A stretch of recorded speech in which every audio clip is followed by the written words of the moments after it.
Hey everyone, so today I am going to be using the new Riviera palette by ABH. I just got this in the mail yesterday, so I wanted to quickly do a tutorial with this for you guys, and I also want to try out the new dewy set and the new loose highlighter. I sprayed my face with this to do like a primer spray, and then I will spray this when I finish my makeup. So as for the Riviera palette, this is what it looks like. It feels like denim. It's really nice. I know a lot of people are complaining that there isn't a navy blue, but I could care less. So this is what the inside of the palette looks like. It's just very, very pretty. There's lots of bright shades. I actually have no idea what type of look I want to do. I've seen so many people do so many different looks, and I just personally have no idea what I want to do.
Now that I've finished my eye makeup, I'm going to take my powder brush that still has some powder on it, and I'm just gonna try to cover up my highlighter, which probably is, yeah, it's not gonna work because, you know, I like an intense highlight, but that's okay. We'll just add snowflake on top and see how that goes. So I want to use it on my inner corner. So I'm going to take my favorite inner corner brush, which is the JH42 by Morphe.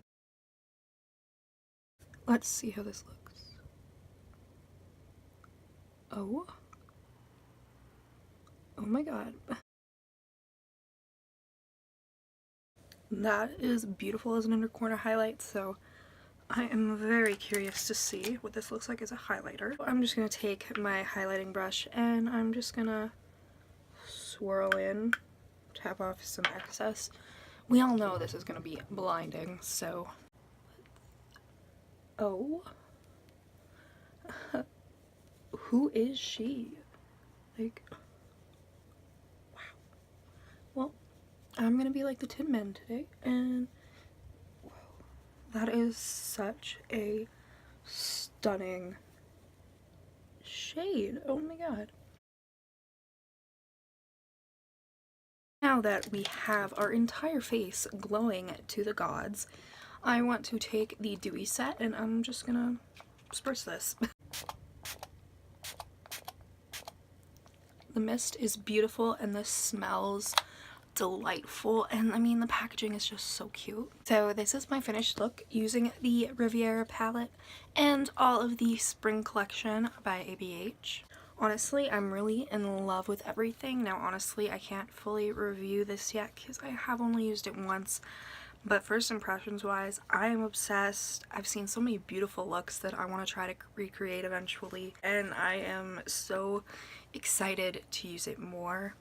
The dewy spray is everything. It smells so good. Let me know your thoughts on this palette down below. If you have any look requests that you'd like me to try, please comment them down below, and I will do my very best to do as many looks with this as I possibly can. I think I'm going to do my very first 3 looks 1 palette video with this, simply because I want to use the heck out of this. Please make sure you go follow my Instagram, Makeup by Tasha XO, and I'll see you in the next video. Bye.